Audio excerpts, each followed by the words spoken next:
kabar kalian hari ini? Semoga sedang dalam keadaan sehat ya. Oh iya, untuk kesempatan kali ini Ibu akan memberikan materi mengenai bullying. Aksi bullying atau perundungan di lingkungan sekolah oleh sesama siswa akhir-akhir ini sedang marak terjadi. Tindakan bullying ini terpublikasi setelah video-videonya viral di media sosial. Ada korban bullying yang tidak melakukan perlawanan saat mendapatkan kekerasan dari temannya, dan ada juga pelaku yang tertawa saat melakukan atau menyakiti temannya. Apa itu bullying? Dan apa penyebab dari perilaku bullying itu sendiri? Dan bagaimana sih dampak dari perilaku bullying? Mari kita simak video ini bersama-sama. School bullying.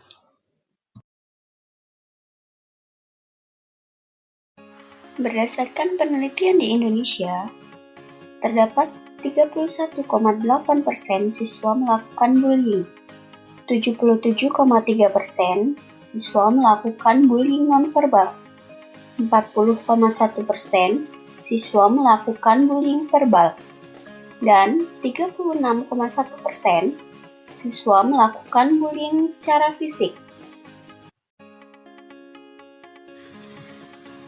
Apa yang dimaksud dengan bullying? Jadi, bullying adalah perilaku agresif dan negatif seseorang atau sekelompok orang secara berulang kali dengan menyalahgunakan ketidakseimbangan kekuatan untuk menyakiti korban secara mental, fisik, maupun seksual. Selanjutnya adalah manifestasi bullying. Jadi di sini ada 3 bentuk. Yang pertama adalah bentuk fisik. Misalnya seperti memukul, menampar, memalak, mendorong, mencubit, mencakar, dan lain sebagainya. Yang kedua adalah bentuk verbal. Misalnya seperti memaki, memfitnah, mengejek, mengancam, dan lain sebagainya.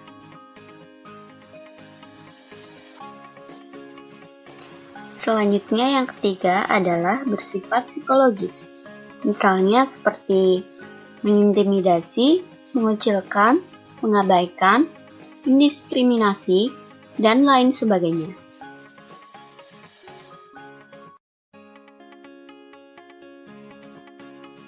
Apa saja yang menjadi konsekuensi dari perilaku bullying? Jadi konsekuensinya adalah bahwa anak muda yang menjadi korban memiliki kecenderungan lebih besar untuk bunuh diri, depresi, trauma, dan penyalahgunaan obat. Selain itu, anak yang di masa kecilnya menjadi pelaku akan menunjukkan perilaku buruk di sekolah, misalnya seperti merokok dan menggunakan obat-obatan di masa depannya.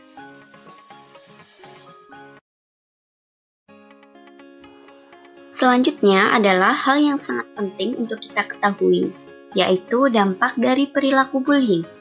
Yang pertama adalah dampak bagi pelaku, yaitu tidak bisa berkonsentrasi belajar karena pikiran lebih banyak untuk mengincar dan merencanakan tindakan berikutnya. Sedangkan dampak bagi korban adalah menurunkan intensitas pergi ke sekolah karena ia merasa cemas dan takut akan menjadi korban. Yang selanjutnya adalah dampak bagi saksi, yaitu takut akan menjadi korban berikutnya dan merasa bersalah karena tidak dapat melakukan apa-apa.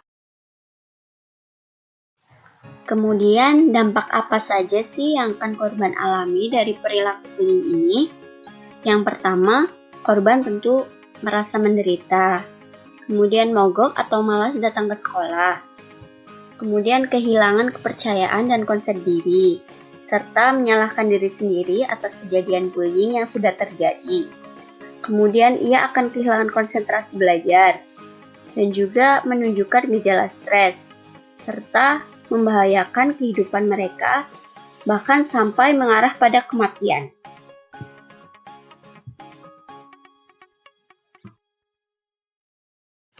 Yang menjadi pertanyaan di sini adalah, mengapa bullying ini bisa terjadi? itu karena adanya kesempatan untuk terjadinya bullying. Kemudian adanya anak merasa dominan atau memiliki harga diri atau konsep diri yang rendah di sekolah dan memiliki karakter agresif. Selanjutnya, minimnya pengawasan dan rendahnya kepedulian sekolah terhadap perilaku siswa-siswanya, serta lingkungan sekolah yang mendukung tumbuh suburnya premanisme di sekolah, misalnya seperti geng atau kelompok yang tidak terorganisir.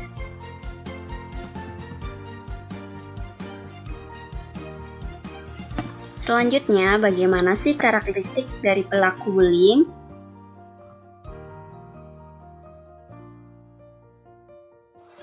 Karakteristik yang pertama adalah ia agresif terhadap orang lain, termasuk guru dan orang tua. Kemudian secara fisik ia lebih kuat, secara sosial dominan dan berusaha menguasai orang lain. Dan selanjutnya, ia memiliki pandangan positif terhadap agresivitas, serta memiliki masalah dalam menaati peraturan.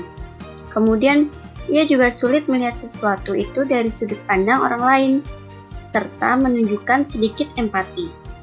Kemudian, secara emosional, juga ia mudah marah dan tersinggung. Karakteristik anak korban bullying. Biasanya, anak korban bully ini secara fisik itu kurus atau terlalu gemuk. Kemudian ia pendiam, kemudian ia memiliki kelainan fisik, memiliki budaya atau agama yang berbeda, atau salah atau tidak mengikuti tren, dan juga lemah dalam konsep diri dan tidak memiliki kekuatan untuk membela diri, serta dia proaktif.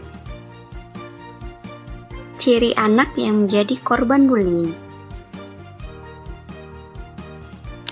Pertama, ia akan menjadi lebih mudah dan sering menangis.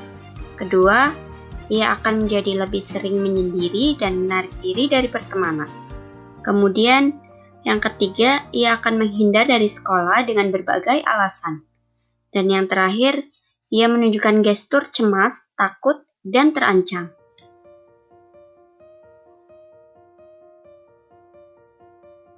Dan yang terakhir, stop bullying, karena semua orang berhak untuk dihargai. Baik, itulah tadi penjelasan mengenai bullying dan dampaknya. Bagaimana? Apakah kalian sudah paham tentang bullying dan bagaimana dampaknya? Semoga materi ini bermanfaat ya. Wassalamualaikum warahmatullahi wabarakatuh.